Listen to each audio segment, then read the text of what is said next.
Welcome to Hangin in Halfhill, the leading podcast in taking the war out of Warcraft. We've been doing it. That's where it went. Today, we'll be saying hello, meeting some new faces, and digging into what this little corner of the internet is. Of course, we'll always find some time to talk about that one game we play too much. If you don't know me, I'm Sixton, or Six for short. I make pretentious video essays on World of Warcraft over on YouTube, answering such burning questions as, Suramar good? But I'm not alone. I'm joined today with my wonderful co-host, Jay. Go ahead and introduce yourself, Jay. Don't be scared. Hello, everyone. I am Jay. I am currently nobody. I do some video editing for YouTube. I collaborate with Six and bounce ideas off of him. I'm sort of an amateur world builder and general creative. I've been playing a lot of D&D my whole entire life. I'm really excited about applying that passion and that skill to maybe a career eventually. And I am entertaining the idea of and gradually working towards creating my own content on YouTube. I want to utilize those world building skills in the context of World of Warcraft and kind of look at the things that I may have done differently or would push forward with how Azeroth is shaped.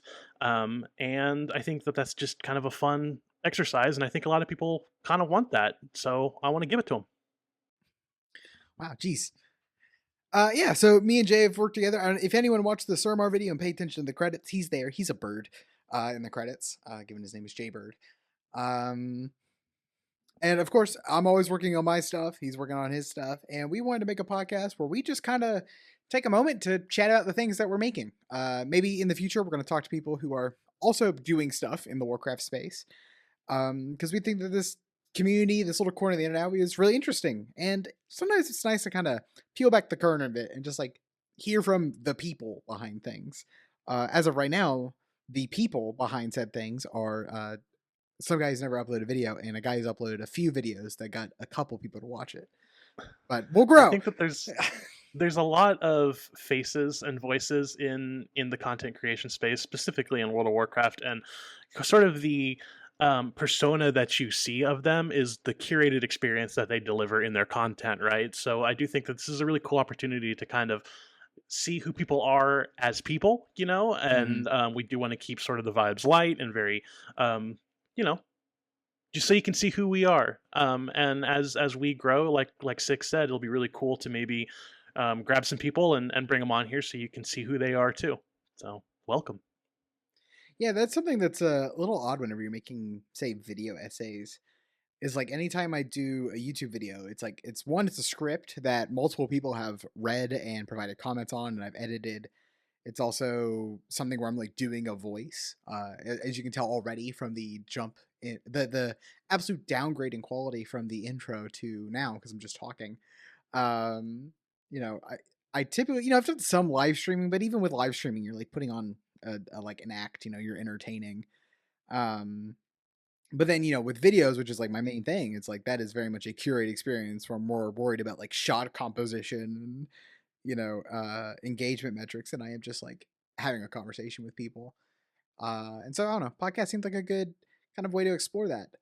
Especially because I would like to just talk about what it's like to make YouTube videos and like kind of document my thoughts on like where I'm making things, my experiences working in just the Warcraft community, and all that kind of thing. I don't know. And typically when I talk about those things on stream, people seem kind of interested, because it is kind of interesting in its own right. I mean, even though you haven't uploaded anything on your own, you're also pretty deeply embedded in the Warcraft community and know a lot of faces. That's true. That is fair. I was just about to say there's sort of this sort of like varying levels of familiarity with the space. Like you, in the grand scheme of things, you're fairly new too, but you've been around, and especially compared to me, who I don't have a single video out yet. Like there is a nice little spectrum there of guy with established presence and guy looking to make experience or to make that presence.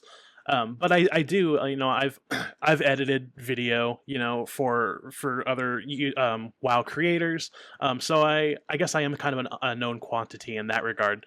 But yeah, it's brand new for me, and sort of like on the opposite sort of that spectrum. I don't know how much this will this will factor into things, but you're a younger guy and I'm an old Yeah. man. I'm an old decrepit man. And so like I think like our life experiences are different too. So you get a cool little spectrum of perspective on this show already without the guests that we hope to have. Actually, something that brings up that I find pretty interesting when it comes to being new when it comes to making videos is that like a lot of other people in the space tend to be older or have played the game a lot longer than me. Um, so don't get it wrong, I've been playing this game forever. You know, coming up on oh god, 13 years of World of Warcraft for me. Mm, Over a decade. You say you've been playing one game for over a decade. Any other game that is a just unfathomable amount of time. But with World of Warcraft, yeah. like that's pretty young gun. Right. So I started right before Burning Crusade. So I Mhm, technically started in vanilla, although I did not play vanilla for very long. So that's what I mean by old man. Like mhm. I've been playing pretty much the whole time. I dipped out during Battle for Azeroth and Shadowlands and half of Dragonflight.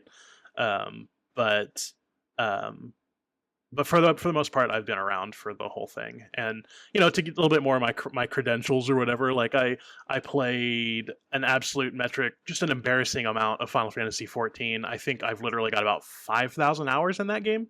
And then like I said, old man, been playing D&D for my entire life. I've literally been playing D&D for like 30 years. So yeah, that's me. Yeah, you got to establish ethos. I think that's important. They talked about that in high school. I don't For even know what that word comparison, I means. had my first ever physical D&D session. Well, I've sat on a couch with a laptop before, you know what I mean. But like sitting at a big table and the DM's got his whole screen, like the full Uh-huh. thing. First time like a week ago. Oh, how'd that go? It was actually really fun. The campaign itself is actually set in, hey, what if the Burning Legion invaded Earth? Like at some point. Oh, Um, Something I've like always thought. literally the Burning Legion or like Yeah, a Burning literally the Legion Burning Legion. analog? Oh, okay. A funny thing about World of Warcraft is if you think about the setting, it is 100% feasible that like Earth just exists somewhere out there, Yeah, that's and true. like the Burning Legion got to it. That's actually an interesting sort of thought exercise. I don't know, like I mean, like World of Warcraft, even like the scary dark parts of it Hmm. are kind of goofy, and that's part of the charm of the setting. So like imagining the Burning Legion, which is a scary, monstrous, horrific thing, but like kind of goofy still, like invading the grim reality of real world Earth. Like, what a weird Oh no! contrast. Trust me, the setting of this D&D campaign is equally as goofy. Okay. It is not a dark campaign. It is a very silly See, campaign. I almost feel like I would try to take it like, I don't know if I'd be trying to what I would try and be trying to say, what the meta commentary would be there, but there's room for So I like, think for context, obviously this campaign is run by people who like really love WoW and play a lot of WoW, but they're not like yeah. us. We are very much a like one percenters in levels of caring about World of Warcraft. No, I get it. I get it. Um, Because yeah, my mind immediately goes to like, what are the horrors of this sort of inherently goofy Burning Legion compared to the horrors of reality? And like we are the real monsters. Like I'd probably get on yeah, a versus soapbox, like so maybe it's a at good the thing I'm not doing table, it. like it'll be like the DM's like, yeah, and then a big fiery rock monster attacks you. They look at me as like, what's it called? I say an infernal, and they're like, ah, thank you. Oh man. I'm that nerd that just knows all the names of demons. To be fair though, it's actually really hard to know the names of demons in WoW because like they're not like the mobs are never like always called that.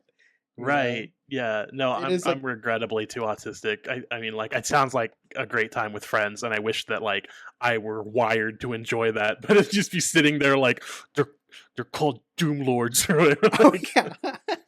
I mean I'm also the type of guy that like knows all the actual names of the aliens in Halo. Like that's just always the kind of mm, person I've been. So um yeah, it's been a lot of fun doing like D&D, especially in a Warcraft setting, because then I immediately care a lot. I just really like yeah. Warcraft. No, I Um, get it. D&D is a great sort of springboard for the creative process. I feel like both as a DM and as a player. I the majority of my experience has been as a dungeon master, and that requires you to do so much, mhm, creation. And I have two homebrew settings. One of them is sort of generic fantasy, which hilariously has been very much inspired by and is very derivative of Azeroth in the World of Warcraft. It's something I didn't realize I was doing until I sort of stepped back and looked at it, and I'm like, huh, I kind of just made Azeroth diet, you know? But there's that, and then I have a campaign setting that is more intentionally based on the Final Fantasy series. I take, you know, piecemeal, I take parts from all of the 16 different games and the spin-offs and slap it together into something that I've synthesized into a unique creation. Really proud of that one. Mhm. But anyway, I mentioned that just because, like, as somebody who wants to make world building videos for World of Warcraft, this sort of background is actually super helpful because I've already done the legwork in my life of, like, what would this look like? You know, like that's always the question, is like, here is how I want the world to present. What would these circumstances lead to? You know, and sort of just charting that A to B to C of, like, what would this ecology lead to culturally? How would this culture then respond? And what would the history look like throughout the ages?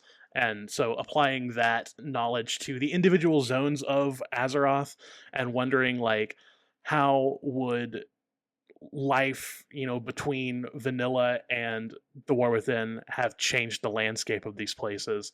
And, you know, the Exploring Azeroth series has done some of that legwork for me, which is wonderful. It's a good springboard. But Actually, I could complain about the Exploring Azeroth books forever. why? What's wrong with the Exploring Azeroth? Okay, tell me what's wrong with them, because I know what I love about them. um, they don't seem to know what they want to do, like what their focus is. Uh huh. Like they're like, hey, are we gonna update the zones and like follow up on stories? Maybe. Are we gonna tell a fun story about the people traveling across the continents? Maybe. Are we just gonna recap the stories that happened in these zones? Maybe. Like it kind of just tries to dip its toes into all of those, and it doesn't just like dive deep. It'll basically be like, this is what happened when you quested through here. This is one sentence about what's happening now. Next zone. Like each zone is a paragraph. And I wish it just like, I don't know, took more time. Yeah, well, I'm thankful that it's written that way because I mean, like, for my purposes, it kind of does exactly what I need it to, where it answers a lot of questions, but it doesn't answer all the questions. I And want answers, man. I want answers. I think that a lot of World of Warcraft is built intentionally for that way. I think that they don't like to answer all the questions. I think it's more fun to leave things open ended, um, just to keep it, you know, to engage the fan base. I think that that's very intentional if they do it that way, down to this sort of secondary media, you know. And I think there's an easy compulsion to call Blizzard, and I'm not blaming this on you. It's just more the wider fan No, base I'm of taking it World of personally. Warcraft. Okay, that's fine. I don't care. Um, um, like, I think that it's easy to say that Blizzard is lazy, you know, and that, like, oh well, they just don't want to put in the time to do this world building or whatever. And I think it is an intentional choice, because I know that me as an amateur, you know, hobbyist world builder, like, I will go balls to the wall. I will go so deep in my world building, and, like, I can guarantee you that the world builders at Blizzard who are actually getting paid, who are professionals in that craft, would want to do the same thing.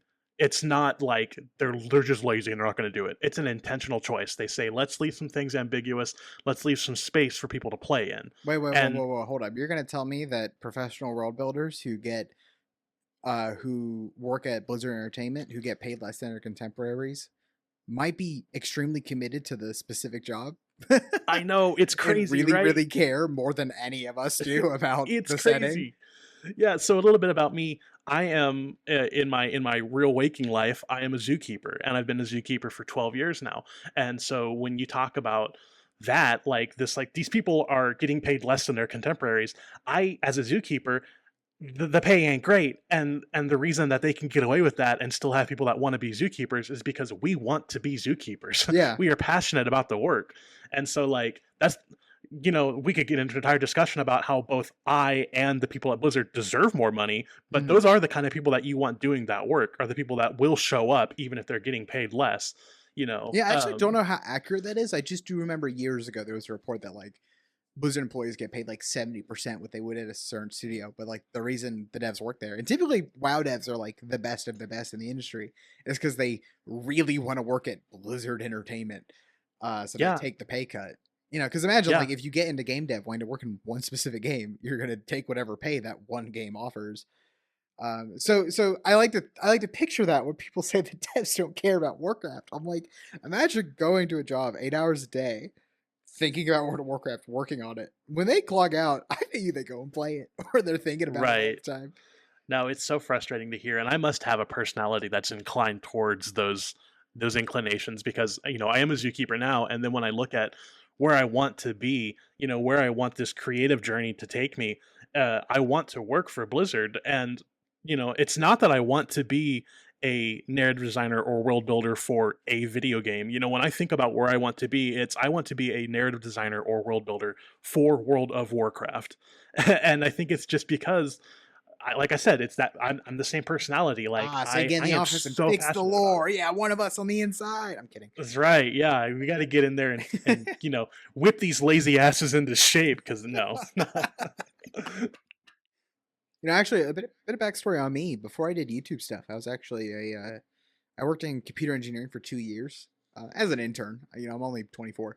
Um, but for 2 years I worked in like large scale software and like had a vision of what that looked like. And I think a lot of people forget that Blizzard is giant corporation with a giant software product that's deployed live across the world. Um, and so I just find it so interesting. I feel like that experience gives me kind of a perspective on how World of Warcraft is probably run. Like one of my favorite things people do is like the community will complain about something, Blizzard patches it in the next day, and they go, "Oh, thank God we complained," and they rewarded it. Like, nah, man, that shit was in the works for weeks. Like, yeah. you cannot in a day turn things around like that. Speaking of like my background, something I find interesting about where I come from is I got into World of Warcraft, in Mists of Pandaria, kind of like quote unquote after the peak. The sort of general mythos of WoW is that like the best expansions were the first three ones, and it's been just kind of Sure. like it's like current Marvel movies. It's Right. like we're in the post Endgame Avengers Endgame of WoW. Um, but for me, it's like I started when the game quote unquote sucked, and it's like a huge part of my life. I've been playing it for 12 years. One, I do all this content around it. I grew up watching Warcraft videos. Um, and to me, the game is like better and better, and I'm like always like, oh, the game's gonna live forever, and I want it to live forever. And that's like perhaps the most interesting thing to me about World of Warcraft is how old it is and how like interesting that is culturally, like a video game that has Hmm. never died and is super huge and popular. Because obviously, you still have like EverQuest is up and going, but like very few people are playing that. Right. You kind of put that all together. I feel like that kind of informs what kind of videos I put out there. Is I'm a 100% like complete zoomer, and I've only played modern World of Warcraft. And I also grew up watching WoW videos. Like as I was going through high school, I was watching Platinum WoW, and when I was 12, I was watching Drama Time by Preach. Um, so like whenever I make videos now, they're very much informed by other WoW videos because it's not just I look at what's popular. I grew up watching these videos. Talius and Evitel, like I would watch every single weekly reset for almost all of high school. I do think that there's an interesting sort of Venn diagram that we have in terms of like what draws us to content creation for WoW also, where you are like you just said, kind of focused on the culture of WoW. Yeah, I just love And making Warcraft videos specifically. yeah, like you see you kind of I feel like you take a step back and look at a lot of larger picture things, and like but you do care about like the setting and the lore and the story and all that. It's just sort of ancillary to Yeah, your main drive. Whereas like that is my whole shit. Like that is like I care so much about the setting. I care about the world building. I care about the sort of in-game fiction, and the mythos and all of that, and where that could go, and how cool that these things could be realized. But there is some overlap there with me, where like I do tend toward being a more introspective person. I do like looking at bigger picture stuff. It's just that like for me, it is like being in the shit and then stepping back every once in a while and then diving back into it, where like you kind of take more of a you live in that stepped back area, you know. Well, So it's actually I think something that that's I kind cool. of found out about myself after a few videos, because like my first couple videos are kind of derivative on what else is out there, which is just kind of natural because I've never really done a such a large creative endeavor before, like engaged creatively so much. And so like your first couple things are gonna be kind of derivative until you find your own, like, your inner voice, I guess. So like my first couple videos tend to just be more straight up lore videos, and then they start dripping into more meta commentary on the lore. And I'd say, my last one and the next couple few that I have planned are straight up just like meta commentary about World of Warcraft itself, and that's because that's what I found interesting.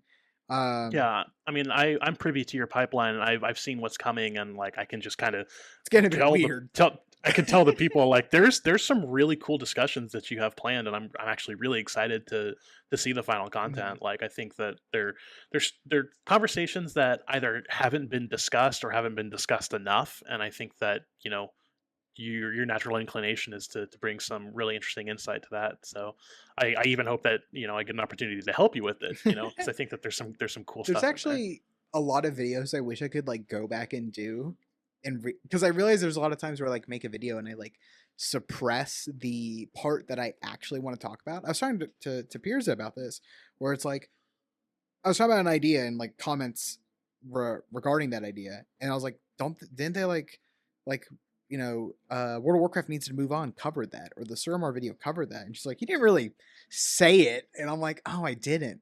Like, sometimes I go into a video like, oh, this is what I want to talk about, and then I get like, I kind of like adjust the idea to be better for a YouTube video, and that causes the video to be about something kind of else. Um, like the Suramar video, when I made that video, is more of like the player base evolves. So things that were good in the past will not be good today. And I don't think that's like a super contested point. Like modern players really like the looking for dungeon tool, or modern players really dislike borrowed power, because the kind of experience that spawned that idea for me is like I remember Legion, which was like the first time that I got really into World of Warcraft. Because if you look at the timeline, like MOP was good, but I was also 12, so my brain wasn't really like fully formed to enjoy a video game. So I don't even remember what I did in that expansion. And then WoD sucked to me. To me, okay. I feel like we can all like say, on average, most people did not like WoD. I No, feel like that's safe to say. I just know no. like whore Twitter will get my ass. uh, Yeah, and then so like WoD came out, it had like the big server issues. I feel like that's the biggest thing. Is like people don't talk about like WoW was down for like a week when WoD came out. Like Hmm. a solid week. I remember I transferred to like a completely dead realm. Um and I actually met my first guild on that realm because it was the only guild on that realm. Just to like be able to play WoD. I was really wanting to get into raiding. My friends were like PvP fiends. And so like I was like, raiding is cool. I want to do raiding because I did an LFR and MOP. And I thought it was cool. And so I remember like I did the leveling campaign. I did heroic dungeons. I barely got invited to a normal run of High Maul. I killed Kargath Bladefist, and then we just wiped to the butcher over and over again, or whatever his name is. And I was like, oh, I did it. I killed a raid boss, and then I quit the expansion. It's Hellfire Citadel. And then like because I was hyped for Legion, and then I played Legion, got really into it. I absolutely loved it.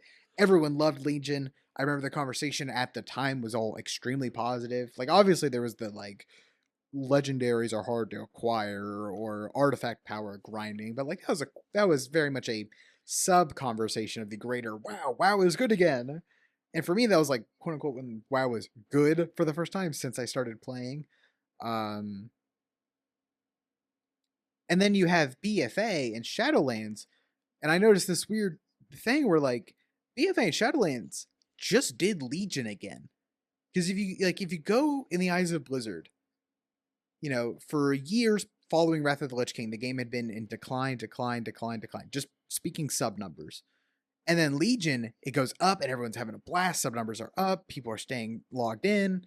It looked good thing. So of course, like, oh, we finally found the winning formula. This is the way that modern World of Warcraft should work. And so BFA just copied it, and the Shadowlands just copied it, and everyone hated them.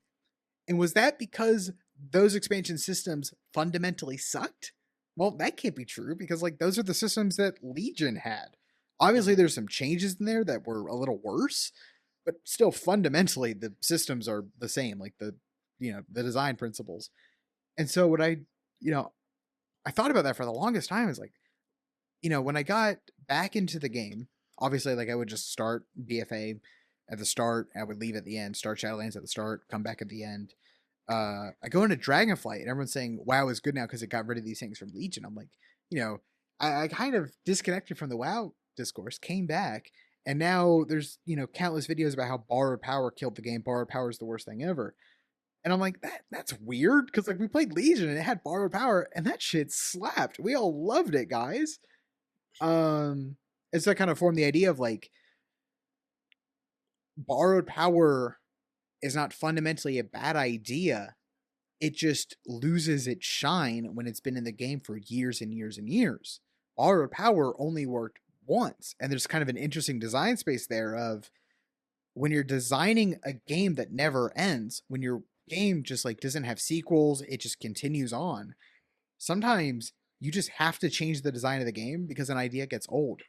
There's no theoretical perfect World of Warcraft. There's no version of World of Warcraft where they turn this feature on, they turn off flying, or they do this or that, and it's the best Warcraft game ever, and they never have to change anything ever again other than just adding content in the same style.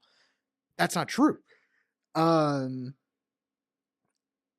they have to change the game just for the sake of changing it at times because you can't play the same game forever. You do just need to make a new game for people to play. And that's what Dragonflight did. Dragonflight is a different video game than the Legion Shadowlands era. Um, and just making the prediction now, Midnight is going to be really good, and Last Tie-In is going to suck, according to the community. Even though they're going to be the exact same design wise, they're going to follow the Dragonflight formula for War Within Midnight. And by the time we get to Last Tie-In, we're going to be sick of it and hate it, and we're going to say that that expansion sucks, just because we're tired of Yeah. it. And it's not because we're not having fun and we're like blinding ourselves and we're dumb. It's because we get tired of it. You know? I'm already seeing so many people that are just out of their minds excited for Midnight, and I Yeah. see no, like, next to no chatter for The Last Titan. So Yep. I almost think that like that cadence, is already it's already setting itself up, which is interesting because for me, like Midnight, I mean, like I've always been a guy that prefers Return of the Jedi over the Empire Strikes Back. Mm-hmm. So like I'm already weird. But like Midnight I'm looking forward to, but like I am all eyes on The Last Titan. It's going to be fucking sick. I'm ready for that Return of the King, Return of the Jedi, Return of the Titans. You know what's so like, funny is all the things you're referencing, I have no opinions on because of our age gap. Star Wars, I've seen them. I just thought, yeah, I these mean, like, movies are kind of old. Lord of the well, they're Rings, like, I watched it when I was too young to remember it. But yeah, I mean, it's kind of interesting how many parallels there are between Midnight and Legion. Because like, let's be honest, the War Within is a expansion dedicated to setting up the Grand Void expansion, right? And that's what WoD was. WoD was just like, hey, the Legion's invading next expansion. And interestingly, in all of WoW's history, WoD and Legion are the only expansions ever developed in parallel. yeah, And that's why they like sacrificed WoD halfway through and just decided to start working on Legion. Like no, WoD yeah, probably only WoD existed for the movie. WoD was an interesting thing. I know that they it was a reactionary expansion. Mm-hmm. They had a lot of feedback from Missa Pandaria that it was too light and people didn't like how light that expansion was, which is nonsense in my opinion because it was a very heavy expansion. It was just heavy under sort of a surface level silliness of Oh, Pandaria. I But love Mop for just its overt political tones. yeah, It is the absolutely. most So political that Warcraft ever got. they course corrected in WoD to make it more dark and gritty and savage was their keyword, right? Big, Savage. muscly, oily man, yeah. But like it's been theorized that they also coincided that with the release of the Warcraft movie, but it's not, it's more than a theory. That's been confirmed. Like that is true. Like the reason that they did WoD I mean, yeah, if you just the look at way the that they did. timeline it takes to make a live action movie, and when WoD came out, there's like no way that they didn't do that on purpose. It's like we're making a movie about Warcraft 1. Let's make a WoW expansion that's set before Warcraft 1. They specifically looked at Warcraft and said, oh, we need to remind people who these old characters are. And Mhm. so, like, how can we do that when they're all dead? And that's how we got Warlords of Draenor. Yeah, I mean, I remember they were like kind of announced at the same time, weren't they? I just remember like WoD was announced, and like there was just like a WoW article being like Warcraft movie confirmed coming out sometime in the future. Yeah, it absolutely felt like a tie-in, and it kind of was really. Well, I mean, like, yeah, you got like the tie-in shield, which is still like badass, Hmm. and the staff, which was Gul'dan's staff, and it's like, well, Gul'dan's in the current expansion. Um, but I say this because, like I said, WoD and Legion were developed in parallel. Like when they were working on WoD, they were working on Legion. Because like Mop also had Burning Legion set up, a lot of it, you know. So like, it's the original plan before they were gonna make a movie was probably like Mop into Legion, and then they were like, well, let's do WoD. Um, and I feel like War Within is kind of like that. This is also a similar environment where War Within, Midnight, and Last Titan are all being developed in parallel, as confirmed by like a ton of devs. Like they are working on every expansion right now in various stages. And like War Within very much feels like the kind of like WoD level. Remember, like in WoD, it's all brown, and there was just like all the accents of greens in various dungeons that were going to be like, ooh, evil fell, guys. Like, oh, fell. Don't you know fell? That means the Legion's coming next expansion. And everyone's Yeah, like, oh yeah, that's happening. And then the final patch was like full on Hellfire Citadel, all green, and a whole zone was overtaken with fell. And everyone's like, oh shit, Legion. I'm telling you right yeah, now, the War Within is literally brown. Hints of yeah. purple. Like even the So Midnight is coloring just going to be of the this purple expansion expansion. is WoD. We're playing the WoD expansion again, guys. That, I Um, mean, that's fair. Except I like the War Within. That's the only yeah, I difference. like War Maybe Within. I'm that's saying, exciting for me. You know, like maybe Midnight will be Legion but better if the War Within is WoD but better. yeah, and, I think it's not that big of a deal that like the colors are similar. It's more of just pointing out that it's kind of funny. War Within is just a brown expansion, the last Hmm. other brown one. But like War Within also does the whole like, and then the final boss is a void monster. Right. Yeah, Like that's the I whole do. interesting thing is there's like the whispers of the void, and the next expansion we already know is the big void invasion. Um, and then so midnight, everyone's gonna be subscribing and getting ready for the launch. It's like, oh shoot, we're finally fighting the void. And like, people ask me like, "Hey, what are your predictions for the following expansions?" And like, I have so many for Midnight. Like what I think the War Within plot going into Midnight's gonna be, and then like last time I'm like, I don't know, we like kill the Titans or something. I guess. Yeah. I mean, like, Like, I I get that, but I mean, like, I think some people might look at that as being like there's more to be excited for in Midnight, and I think that might be the wrong takeaway. It's just that like we are in the War Within right now. We have a lot of information about what the next expansion will be, but the Last Titan is so like far away that it's like we only really have these vague concepts where it's like something's going to happen in Northrend. It might be a Northrend revamp. We're probably going to fight the Titans because they're looking pretty shady, and that's really all we got to go on. Like the rest is just sort of harebrained speculation. So um, i don't I don't know that it's fair. I mean, I'm not saying that you're doing it, but I certainly, I know people in the community would be like, well, Last Titan's going to suck, we don't know what's happening. Like, well, let's have this conversation again when we're in like 12.1. I I think we think might have a clearer another idea. key difference between the two is that for a mainstream lore enjoyer, which I would say I'm more of, the Void has been like the next big threat since Legion. Like in Legion, we got Chronicles, which was like here's Sargeras' lore, and this expansion we're gonna end the Burning Legion. We know that, but then there was all the Void hints, and like the Void Lords were created as a concept Hmm. in Legion, and so like everyone knows it's like okay, the next big one is the Void, and like we even got the Anduin comic at the time that's like 50 years later, the final battle between Light and Void. We're like okay, we're gonna wrap up Legion, but then we're gonna move on to the big Void War. That's the next big thing, and now we're doing it. We're doing the Void expansion, but I mean, if you look at just the timeline here of how long it took to set up the Void as like something we're that excited to fight, on the same level as the Burning Legion, they really started setting up, in the public eye. This has been a thing in the lore forever. Titans bad in Dragonflight. That was when they were very in your face about it. Of like, Right. Titans are evil and you're gonna want to fight them and take them out. In Dragonflight, okay, 2 years of Dragonflight, 2 years of War Within, 2 years of Midnight, all with the Titans bad stuff in the background. By the time the last Titan comes around, after we simmer on it from now, we still got 5 more years of simmering on this. One will be different people. I'll be almost 30. Oh God. I by the time it's the Titan expansion, we'll be like, oh yeah, let's kill some Titans, Like I think it's more of a just we won't be that excited for it. That's interesting to consider because like you said, that's the mainstream perception of the Titan threat.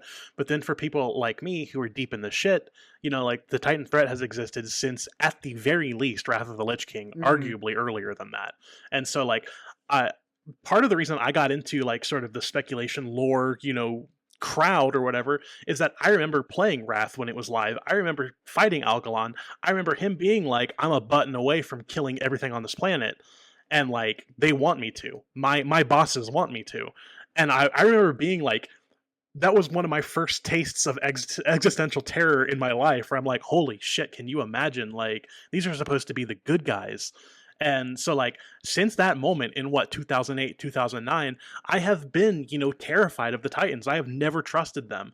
And so like this for me is not a 6-year journey. This is like a decade plus journey for me, a realization of something that I have been like, these guys are a problem for that long.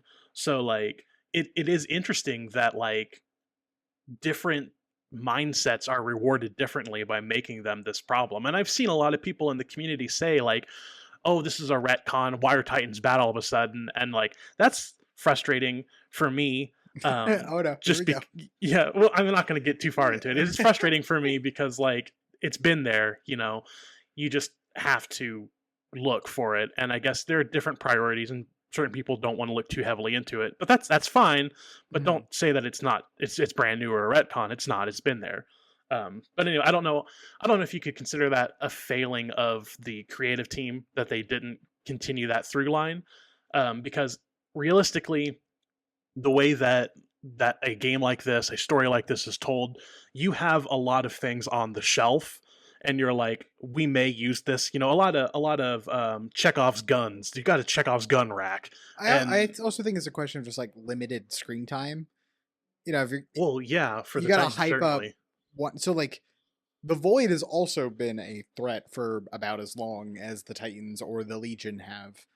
Oh, absolutely. It's knowing like, hey guys, in 10 years we're gonna do the Void expansion, so let's like start doing the Void one, like some Void hype now. And now it's like, hey guys, in 10 years we're gonna be doing the Titan expansion, so start up the Titan dialogue now. Like if we're gonna hype up one thing, we're gonna do it this many years in advance. On that note, I do think that it is a bit of a failing. I will admit, I think it's a bit of a failing on the narrative direction that we've not seen anything about the Void Lords other than that they exist and that we fought one back in the Burning Crusade before their idea was fully realized. Like, I won't say that's too much of a failing because like that's kind of the point of the War Within. Is like to provide the screen space to do that. I mean, like we have Xalatath, but Xalatath is see a Void totally Lord separate. This expansion, like Demencies or something, like with all the Koresh set up, then I'll be like something's wrong. But like, there's a lot of things pointing towards we're gonna get some Void Lord stuff this expansion, and like I hope we do, but I think just like having it in 11.2 right before midnight, like it just doesn't feel like enough exposure. Like Xalatath works as a villain because she was introduced in Legion and she's been fucking with us ever since here and there. I mean, let's like put this into context. Like we didn't even know what Sargeras looked like until we hadn't like physically seen him until the end of Legion. And we didn't really get like his whole current backstory until Chronicles with Legion launch. Like we talked about him though. Like nobody talks about the Void Lords. Yeah, I actually have a theory that like the Void Lords just aren't a thing. Oh no, I'm fully on board with that. At this point, like if we get to the reality that they have been talked up by the Nathrazim and it's like they're a big lie, or I think they exist, but maybe they exist in a diminished capacity to what we've been told. Like at that point, full fucking eat my words. I totally take back all that stuff I said about it being a narrative failure. You guys are awesome. I'm sorry that I doubted you. Like that would be sick. Yeah. but to tie that to what the start of this whole conversation, um, I think people are gonna hate the Last Titan. Not for any story reasons whatsoever. Just the game. Now that every expansion is like being developed in parallel, the game's not going to be able to pivot in a way that it needs to for the last tie-in, unless Blizzard, having made a MMO for 20 years, probably has thought of this. I mean, I feel like I need to make the disclaimer. I never think I make a novel observation, like that Blizzard has never thought of. I have never thought I have, because like I said, they think about this every day for 8 hours a Right. day. They get Probably paid when they to. go Yeah. home. So they're well aware of this, I imagine, and so like maybe it's in their plans. Maybe there is like a gameplay level rework in the last tie-in. I just doubt it, just because like if you're going to develop everything in parallel, like how you would execute on that from like a software design standpoint. Um, and so I'm a little worried about last time, and even though I imagine it's going to be the exact same formula as Dragonflight and War Within, which are critically acclaimed expansions. Um, that's kind of what the Surmar video was about. Is like that the game just needs to change. Like Hmm. with flying is my favorite example. Flying, when I first started the game, everyone was making videos about how flying is what killed the game. Back in MOP, that was like the number one talking point, is the difference between modern WoW, which sucks, and old WoW is that flying exists and it like killed world PvP or something. Um, and then they got rid of flying in WoD. Everyone was pissed. And then in Legion they had Pathfinder, and everyone's like, "Oh, Pathfinder is the perfect medium. It's like we get to walk around with our Flightmaster whistles, and we all enjoy, walking around. And then like once we've seen and done it all, we unlock flying with Pathfinder, and we can fly around and get the convenience." And everyone's like, "This is the perfect system." So WoD had Pathfinder, Legion had Pathfinder, BFA had Pathfinder, Shadowlands had Pathfinder, and by the beginning or middle of Shadowlands, everyone's like, "Oh my god, Pathfinder is such a stupid system. I just want to fly. Like, Yeah. just let me fly around. I don't care." And then Well, here's the crazy thing: Dragonflight has sky riding or dragon riding. Twitter X tomato tomato. Uh, and everyone's like, "Oh my god, dragon riding is the best thing ever. Everything always needs to have dragon riding. Oh my god, I love dragon riding. Put in everything." And so we're all like, "Yeah, dragon riding is great. Flying is great. This fixes all the problems of flying because it's dynamic. It's actual gameplay. This is the perfect solution to flying. We fixed it." And then Siren's Isle doesn't have flying. Everyone loses their mind. They're like, "That's so dumb. Just let me fly." And then they announce Undermine, and Undermine doesn't have flying because it wants to have the gameplay space for that. And everyone's like, "Yeah, honestly, skywriting's overrated." And I'm like, "I'm going crazy over here, man. I'm in a madhouse." And that's not because I think the community is like wrong. I think it's just that's the nature of things. Is at the time these systems were in the game, that was the perfect answer. Pathfinder was the perfect answer in Legion. Um, Skywriting is the perfect answer for Dragonflight and most of War Within. But by the time of midnight, people are gonna be like, "Man, skywriting kind of killed the game. You just kind of fly over vast expanses of nothing." Because of how the world has to be designed for skywriting mhm. and something, something, something. I don't know. We'll get to it. Maybe it seems like these evergreen systems, these systems that are meant to last forever, they generally seem to have a shelf life of about 3 expansions. And so, Yeah. maybe this idea of a trilogy is a Hold good on, hold on, hold idea. on, hold on. I'm making a video about that. I'm making a video about that. Oh, okay. That's the. I'm making a video about what happens when games just keep updating. So like I'm going to talk about like Minecraft, League of Legends, and World of Warcraft, and like their different approach to the bloat problem. Because I remember when Dragonflight was coming out, Preach made a really great video where he talked to Ian and a bunch of WoW devs, including Holly. And he was like, old World of Warcraft, every expansion they would add to it, right? Like he would have like this cool shot with like Legos where he would like stack Legos on top of each other, being like, "Here's the Burning Crusade Legos, here's the Wrath Legos," until he had this tangled mess that was hard to build on top of. And then he's like, so in Legion, they came up with a new philosophy, and that's borrowed power, where you just take all the top Legos off, add a giant, messy tower that looks awesome, and you don't care about how it's going to live in the game, because at the end you just rip it off, put a new one on, and then like obviously people didn't like that, but it does fix the problem of longevity. The issue is that when your main concern is longevity, you're not too worried about player fun. So with Dragonflight, they're like, so we're going back to building evergreen systems, building a better game, stacking the Legos and not getting rid of them. However, it never answered the fundamental question of what happens when the Legos stack too high. Like, that was the problem that caused Legion and Borrowed Power to begin with. There's still not an answer to that. Yeah. Is what are we going to do when every other, we had player housing, we had trading post, we had hero talents, we had skywriting, we had delve. It's like, okay, like 10 years from now, what are we going to do? Like, are we going to keep adding, or are we going to be so full that we can't add stuff anymore, and then the game stagnates and dies, aka Minecraft? But since the reason I'm going to talk about Minecraft is because Minecraft is famously really slow with patches, because it's like, if they keep adding, it's just going to perpetually get more and more bloated. Eventually you're going to have 800 animals in that game, and so they stopped patching. And now they're doing the same thing that WoW did a few years ago, where they're just doing a bunch of smaller, rapid patches with just more content, because people are getting mad that there's something being added to the game.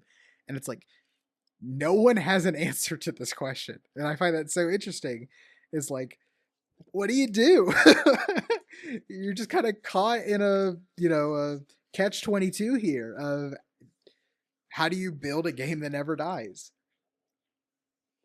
The interesting thing for me, and I think it's probably like a weakness on my part as a creator, is that I don't think about the gameplay of the world. Like I don't look at, say, WoW specifically. I don't look at it as a game. I look at it as a world. So like I spent a lot of hours in this game, Game Dev Tycoon, and like you can recruit game devs, and then their skill is based on their design stat and their technology stat. Like for me, I like, if you looked at my stats, my technology stat would be non-existent, and my design stat would be like filled to the brim. Mm-hmm. And so like when people talk about, oh, Battle for Azeroth sucked, and like I look at Battle for Azeroth, which again I didn't play when it was live, but I look at like the massive like storyline consequences in it, the huge like character development that like Jaina goes through, some of like the just the huge consequential things that happen in that. And so people are like, oh, Battle for Azeroth sucks, and my response is like, yeah, I think Ashara and N'Zoth probably deserve their own expansions. And people are like, what are you talking about? We're talking about Azerite power. And I'm like, oh, okay, I don't give a shit about systems. And again, I think that might be like a failure on my part. But when people talk about these, expansions bad, like I don't even consider the mechanics. Like for Magic the Gathering, they've always talked about these two philosophies for design for sets, where they talk about a top-down design and a bottom-up design. And within the context of Magic the Gathering, what that means for top-down design, what they do is that they start with a storyline or a theme, and then they build all of the mechanics around, like in service of the story.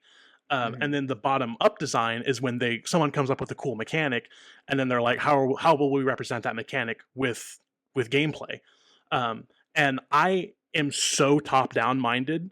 Like I'm actively repulsed by bottom up design. I cannot stand it. I think that aesthetic and story and setting should always come first. And like I guess I'm a bit flexible on that at the end of the day, but like if I'm in charge of something, it's going to be top down. And so when I look at, the future of WoW and the systems and everything, I think the point that I would want to make echoes pretty heavily points that you have already made in the Suramar video, which is that these systems must exist within the context of the setting at that time. And I think that, like, for me, what that means is that sometimes borrowed power works. In Legion, when we are fighting the Burning Legion, the largest existential threat that we know of, we need to borrow power. But then when we go to Battle for Azeroth and it starts at least as a more intimate battle, like we don't necessarily need borrowed power. Like something else would serve the story better. And my personal design philosophy is that if you are serving the setting and the story and making something coherent and cogent, then like that's going to reflect in the quality of the systems. And so like I think Actually, a I borrowed push power back on system. you on that bit there. As you say, you're like really, uh, you really hate the bottom up. Is it where it's design Mhm. first into story? But as far as we can tell, like from just interviews and just in general, like Warcraft typically follows a bottom up strategy, Sure. and I would say that Suramar most likely, the story was created because they knew what kind of systems they want to put into it. They knew that they were doing like time gated, borrowed power. Like they knew that that's the kind of design philosophy of the expansion, and then they knew Surmar, and they're like, okay, what kind of story would play into those game design mechanics? They use them as inspiration. And then the issue with Ashgahet, as I kind of talked about in that video, was that was a top down where they had the story they wanted to tell, which was, hey, Surmar was really successful. Let's kind of do that again. Except the gameplay systems that made Surmar work, didn't exist in War Within. And so like I believe Ashgahet's story was a failing. And that's because like the style of War Within is really good at a plot, like cutscene driven, dialogue driven, character driven stories, because it's more about just questing. Especially with like the non-committal style of gameplay that War Within has, where it's like there's no borrowed power systems or mandatory content. Um, you know, um, kind of to really tie this back, kind of what I was saying in the Surmar video is basically those two things: is that gameplay informs what kind of stories you can tell, because Warcraft kind of starts with gameplay first. Historically, it actually kind of seems by dev interviews that nowadays story is more of the focus. As said by Metzen, we're leveling up the Mhm. story We're within the not screwing expansions. around. Yeah. Yeah, we're not screwing around. Um, and then also, World of Warcraft fundamentally needs to change in order to stay like enjoyable by players. Is that players will sour on whatever iteration of Warcraft currently exists, and that it needs to change in order to make them happy. And so, with those two facts combined, Suramar can never happen again. Like that's what that video was supposed to be about. And the reason I think that like I don't think that that got delivered as succinctly as I would have liked is I'm just new to making videos still. But also I think I just kind of like didn't feel confident enough in making videos to like really hammer down the point. Um, and so that's what I'm kind of talking about. Where like I'm very proud of the Survivor video, and I do think those ideas come across. But I think that those problems I'm talking about exist much more strongly with my older videos of Hmm. just like here's what I actually want to talk about, and then I like didn't because I was new. The one I think about the most is World of Warcraft needs to move on. Is because like that video mostly talk about how like characters are old and they need to move on. Because like what's their story about? And I think what I really want to talk about in that video is more so like what kind of structure is this universe supposed to be? Is because I'm probably gonna make a video about this either because like I didn't cover it well enough to where it can be its own video in the future. And it's like World of Warcraft, if you look at the kind of setting they've created, it's more of like a platform for stories with like short novels, comics, quest lines, cinematics, like Warhammer or League of Legends is universe. But Hmm. World of Warcraft typically just tells one story, like the A plot. Um I think that's like my issue in the World of Warcraft needs to move on video is like let the A plot go. Like start telling other stories about like Tess Greymane or Thrall's son, the new kids on the block. Is Yeah. because like there are these two truths is that like Thrall is like Steve Rogers or uh Tony Stark, and that like Thrall can't die. Thrall cannot go anywhere. But also, World of Warcraft is a linear timeline where things keep progressing. And so you run up this wall where it's like, well, you can't get rid of Thrall because he's Warcraft, but also like it's getting like weird in the story that he's still involved. Like he's old. And the way that other franchises tend to fix this is they just like, I don't know, give us like a book of Thrall in his like 20s. Like, oh, modern day Thrall retired. It's like Warcraft like needs to pick a lane. Is it a comic book where characters just live forever and we're rebooting all the time? Like we're doing DC style reboots every so many years? Or is it gonna be a universe with a coherent single timeline where things like people are born and they die in year this, year that? Because like World of Warcraft is kind of both right now, and it's running into problems because of that. Because now it's hitting that 30-year point, you know? Like Gen I Greymane is ridiculously old. And he just retired just now because like they're like I said, I don't think I've ever had a novel thought. I'm sure Blizzard is very aware of this problem. I just like to make a video about it because I think we should talk about it. I have the solution. We call it Warlords of Azeroth, and we connect the current world to Azeroth during the Third War, and we pull Thrall from there to us, and then we have a young Thrall to move us forward. I That's all hope, anything. That's all yeah. anything. If if I don't have a unique thought, I will be very upset. I hope that's a Wait, unique wait. thought. I So hope you want nobody at you want Blizzard a has had that future thought. you want a future where old Thrall, gender bent female Thrall from the Warlords universe, and young Thrall from the Warcraft 3 universe can all hang out. Oh my Yeah, god, well, this is a Marvel movie. we'll call it the Thraldiverse. Yeah. And then there's going to be a Spider pig version and a noir version. Yeah. Crisis on Infinite Thralls. Mm-hmm. Um, I don't know. That's like that's the kind of stuff I like making videos about. Is I just think these are things that we should. I think they're things we can talk about, but also these are just things I think we should appreciate about World of Warcraft. Hopefully when this podcast is going live, my new video is out, which kind of goes into how, spoiler alert, it's secretly about video game preservation. Is, we should think about like when World of Warcraft's gonna die, because it will at some point. I hope like forever from now, for various reasons. Mm-hmm. But it's like, think about those items in your bag or like the memories you had on this version of Azeroth with people. It's like, let's start a conversation now so that like we come to a consensus before, the game dies. And I think that's why I make videos. One, because I love World of Warcraft videos specifically, like as an art form. I just love the process with like, Narcissus and WoW Model Viewer and all that stuff. But also just, I think, I just really appreciate what World of Warcraft is as this unique entity, as this like really old online world. I don't know. Just want to talk about it. Yeah, I think in that regard, we inhabit two different sort of creative arenas, because I think that you have something bold to say. You have like sort of more, struggling for the word for it, but like, I'm just going to say more important. You have more important things to say. Like Oh, don't say wider. that. That'll Well, I mean, don't like it gas me is. up with that. It is in a way, like it's a wider commentary on a more human experience. And whereas like, so people know what to expect from me. I want one of the series I'm really looking forward to. Working title is Reoriginating, or the Reorigination series, and so every individual episode or installment would be like, say, Reoriginating, Tanaris. How do Wow, we that's the pronounce first that? episode. Yes. It's so Um, crazy you came up with that example when that just I happens to know, be the it's first wild. episode. Just Keep an eye on pulling a your subscription random feed. zone out of my head. It's just Tanaris. Yeah.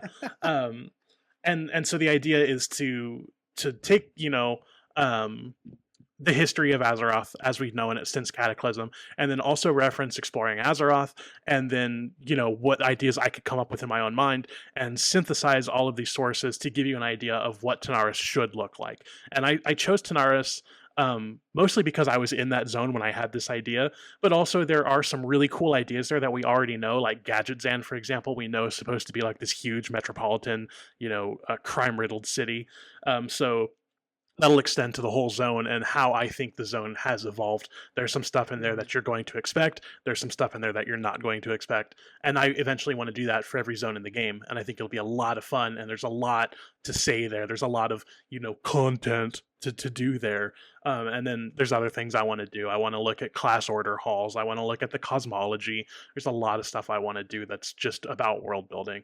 All that tangent to say that these are stories and concepts that I think people are interested in talking about, but I think that like your content has more to say. It's more perennial, or perennial. It's more evergreen. Like it's going to resonate, because eventually they're going to redo Azeroth, and then my videos will no longer be relevant. But I think I what would you I have to would say say is relevant.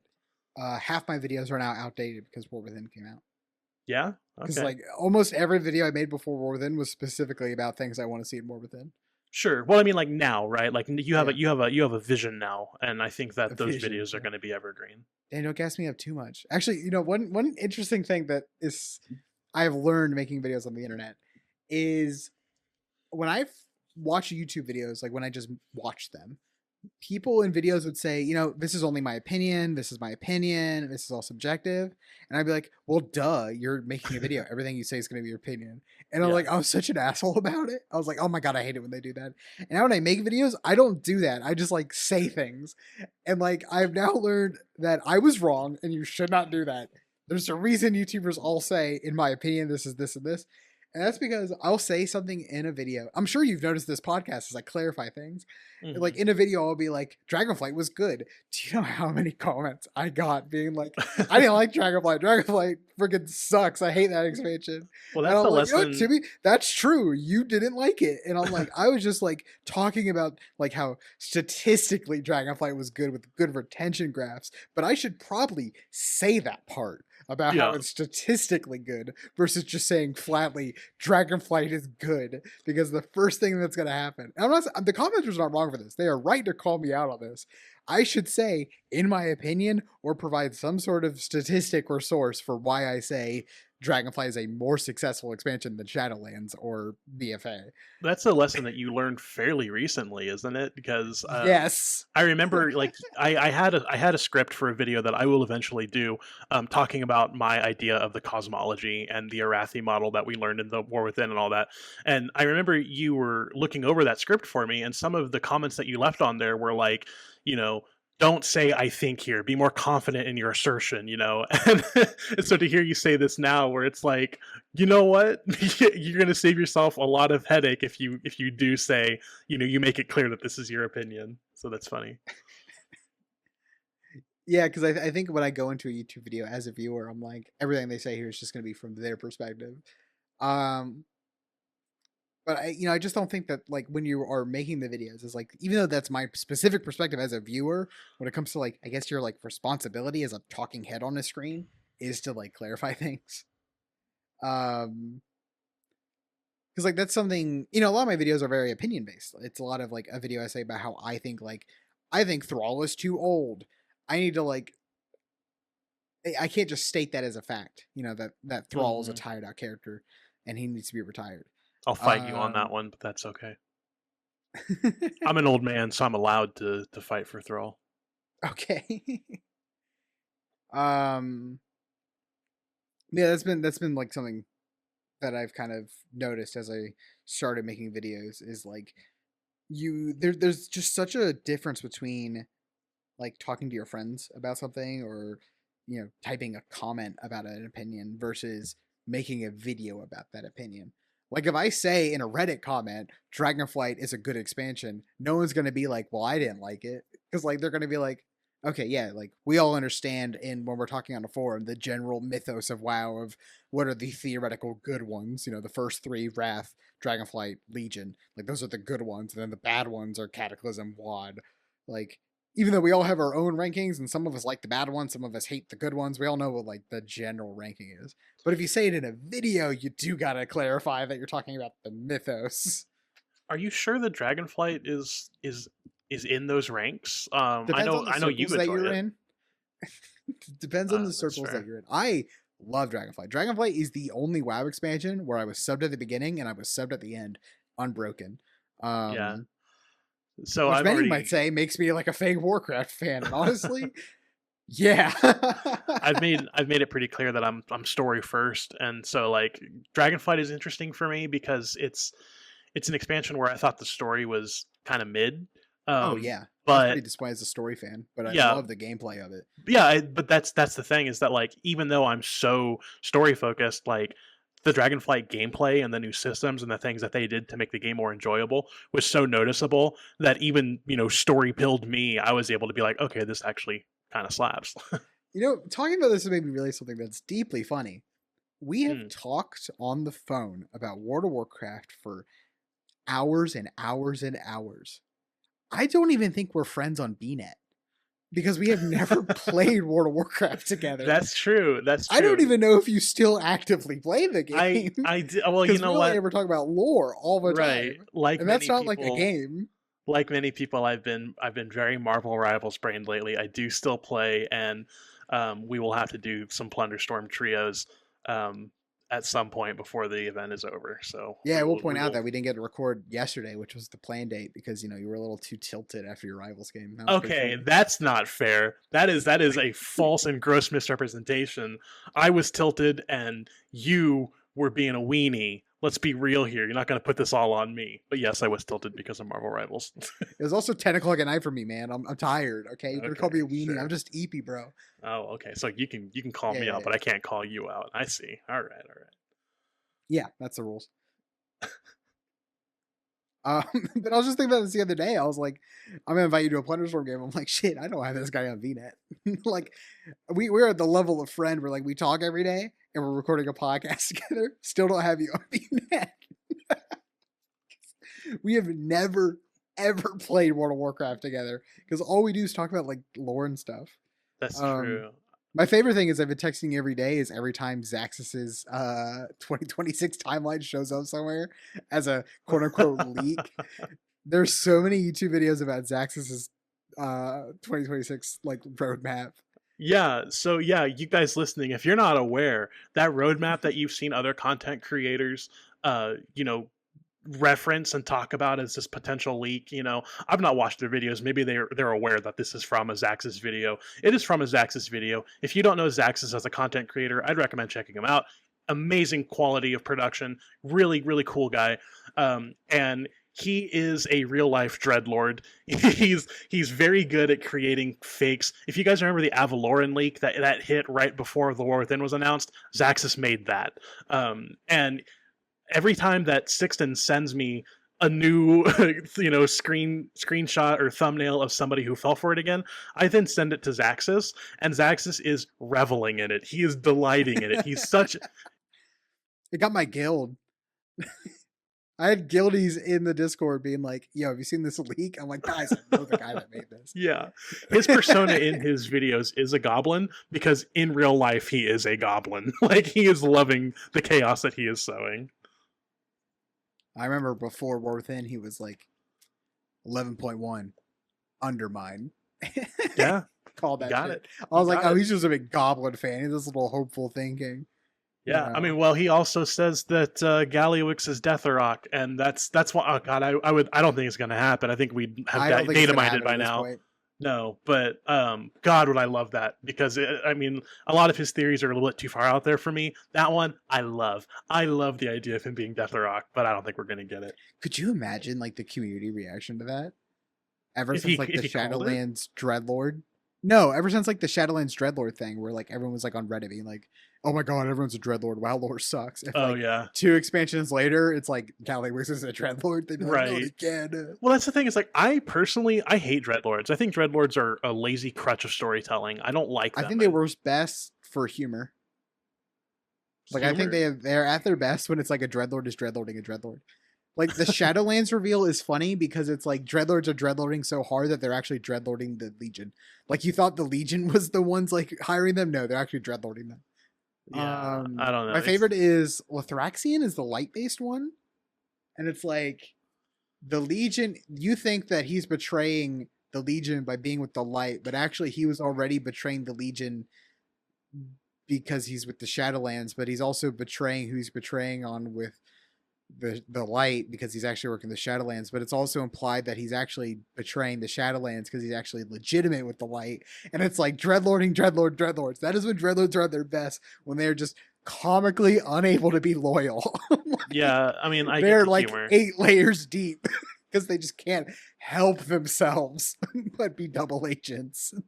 There's just an issue to me. Like there's always this out where I mean, like I don't think to their credit they've done this really, but there's always this concern where like if you write a character to the point of being so evil that you can't redeem them, then you have this sort of get out of jail free card where it's like, oh, Dreadlord, they were locked in a chest in the Shadowlands this whole time, like that wasn't even actually them.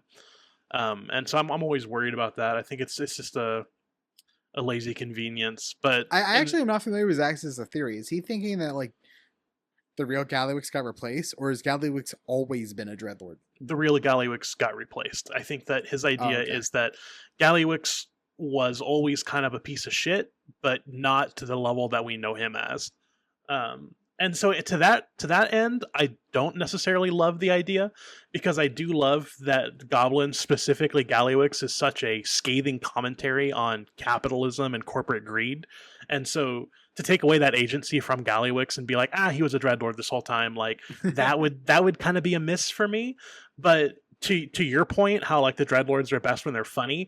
I mean, like Gallywix and goblins by extension Yeah. are funny, and so like having him be this fat dreadlord because he's a fat goblin, like there's it's I like that, you know. So I don't know. I'm mixed on it, I guess, at the end of the day, but I would still love to see it. Oh my, yeah. Speaking of dreadlords and being best when they're funny, goblins are also best when they're funny when they cannot help but just be greedy little bastards. Like my favorite is just all the voice lines that are just like literally as like anti-workers' rights as possible. I think one of my favorite goblin voice lines is, "I want to stop hearing complaints about air quality. If you're complaining, that means you're breathing." It's like that's a banger line.